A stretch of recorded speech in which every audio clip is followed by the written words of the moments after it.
On a tous déjà ri devant le dîner de con. C'est un classique absolu.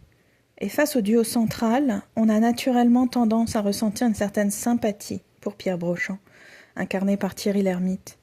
Après tout, il passe la pire soirée de sa vie, bloqué par un tour de rein foudroyant, il voit sa femme le quitter et subit les gaffes catastrophiques de François Pignon, joué par le regretté Jacques Villeray. Face à la naïveté destructrice de Pignon, Brochand nous semble presque humain, victime d'une situation qui lui échappe. Mais si on gratte un peu le vernis de l'humour et du charme bourgeois, la réalité est tout autre. Pierre Brochand n'est pas une victime, c'est un personnage profondément négatif, cruel et égocentrique. C'est l'archétype même de l'individu toxique, le genre de profil manipulateur qu'il faut absolument apprendre à repérer pour l'éviter dans la vraie vie. Pour comprendre la vraie nature d'un homme, regardons d'abord ce premier extrait avec son meilleur ami actuel, Jean Cordier. Brochand vient d'apprendre que le père de Cordier collectionne les louches et sa nature de prédateur social reprend immédiatement le dessus. Tu me vois invitant le père de mon meilleur ami à un dîner de con? Oui. Tu me prends vraiment pour un salaud, hein? Oui. Non, je plaisantais, bien sûr. Regardez le visage de Cordier à ce moment-là. Il ne rit pas. Son regard est d'un sérieux absolu. Qu'est-ce que cela nous dit de Pierre Brochand? Même son meilleur ami actuel sait pertinemment à qui il a affaire. Cordier le connaît par cœur. Il sait que Brochand n'a aucune limite, aucun respect pour la famille et qu'il serait totalement capable d'humilier le père de son meilleur ami pour un bon mot ou une soirée de rigolade. Quand votre cercle intime vous regarde dans les yeux et vous confirme sans l'ombre d'un doute qu'il vous prend pour un salaud, ce n'est plus une simple boutade de comptoir. C'est le signal d'alarme absolu. Brochand n'inspire pas l'amitié, il inspire la méfiance. C'est un homme dont ses propres complices doivent surveiller leurs arrières.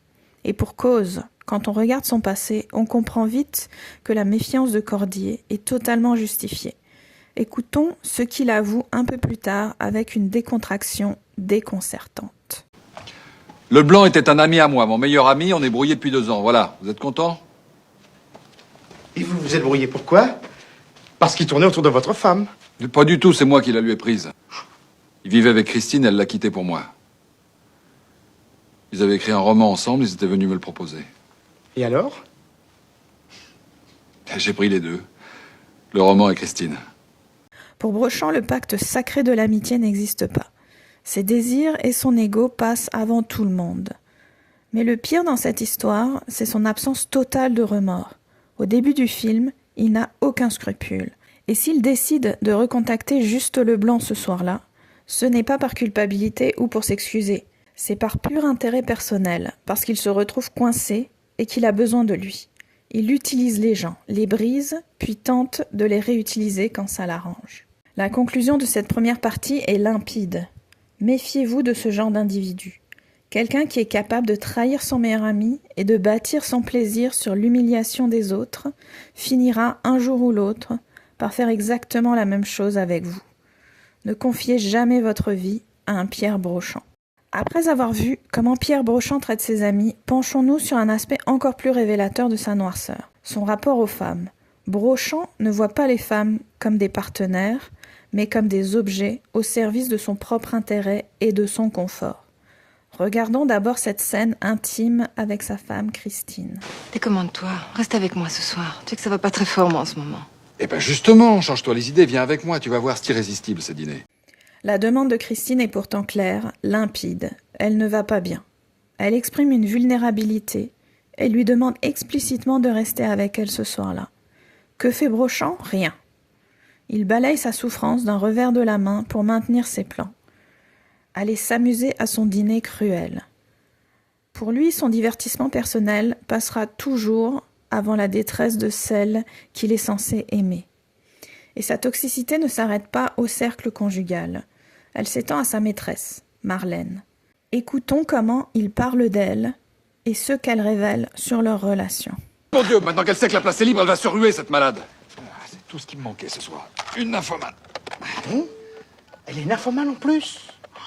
Oh là là là. C'est le portrait craché de l'escroc sentimental. Non seulement il l'insulte violemment, en la traitant de nymphomane, Mais on apprend par la bouche de Marlène qu'il lui ment depuis 2 ans, lui promettant de quitter sa femme. Pierre, c'est moi. Pierre, je sais que tu es là. C'est pas bien ce que tu fais, c'est pas bien du tout. Tu m'as menti pendant 2 ans en me disant que tu allais quitter ta femme et regarde comment tu me traites maintenant. Le timing est d'ailleurs glaçant.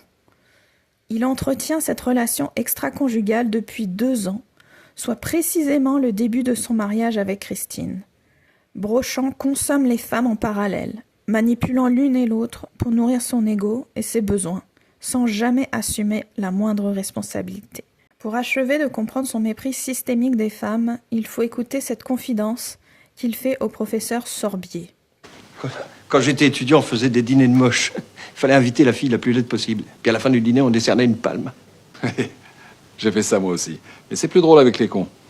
Brochant n'a aucun recul, aucune indignation. Au contraire, il valide immédiatement en disant qu'il faisait pareil, ajoutant avec un cynisme absolu qu'il trouve juste plus drôle aujourd'hui de se moquer des imbéciles. Cela prouve que sa cruauté n'est pas un accident de parcours, elle est structurelle. Qu'elles soient jugées sur leur physique ou leur intellect, les personnes ne sont pour lui que du bétail destiné à son propre amusement. Au-delà de ses relations individuelles, le personnage de Pierre Brochant symbolise une dérive plus large, celle d'une certaine élite parisienne, riche, influente, qui se croit supérieure au reste du monde et s'imagine que tout lui est permis. Dès les premières minutes du film, le décor est posé.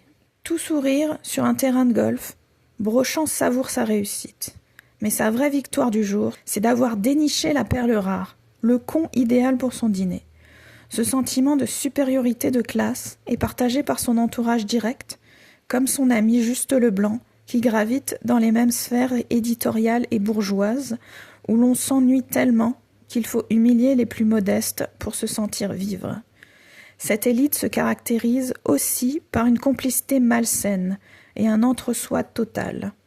Regardez cette scène où il évoque un autre membre de son réseau. Il faut lui faire peur à Menot. Il faut lui faire peur pour l'obliger à se démasquer. Ça veut dire quoi on l'appelle? Qui l'appelle? Ça peut pas être moi, il me connaît, il reconnaîtra ma voix. Même chose pour moi, il me connaît bien, Menot. Ça peut pas être moi non plus, je passe mes journées avec lui en ce moment. Brochant admet sans aucune gêne qu'il connaît très bien Menot, qu'il qualifie lui-même de « le plus grand obsédé sexuel de Paris ». Il refuse de l'appeler, non pas par sens moral ou par dégoût de ses agissements, mais parce que Menot reconnaîtrait sa voix. Dans ce monde, on sait, on protège, on fréquente des profils prédateurs ou abjects, tant que cela sert les intérêts du groupe ou préserve les apparences. Et ce sentiment de supériorité de classe ne s'arrête pas au mépris des individus. Il s'étend au mépris des institutions et des règles qui régissent la société. Pour Pierre Brochant et ses pairs, les lois sont faites pour le peuple, pas pour eux. Cela inclut, évidemment, la solidarité nationale et les impôts. Regardez cette scène où la panique s'installe à l'idée d'un contrôle fiscal imminent. C'est pas à demeurer du tout, cheval. C'est même un des meilleurs contrôleurs de la boîte. Tiens, vous le lâchez dans un appartement comme ça, croyez-moi, il fait du dégât. Écoutez, si vous n'avez rien à vous reprocher, si tous ces tableaux, tous ces bibelots sont clairs, il n'y aura pas de problème. On va tout planquer dans ma chambre. Sois gentil, juste, c'est assez dur comme ça. Un con qui, en moins d'1 heure, amène ta femme à l'adultère et toi au contrôle fiscal, c'est tout de même prodigieux.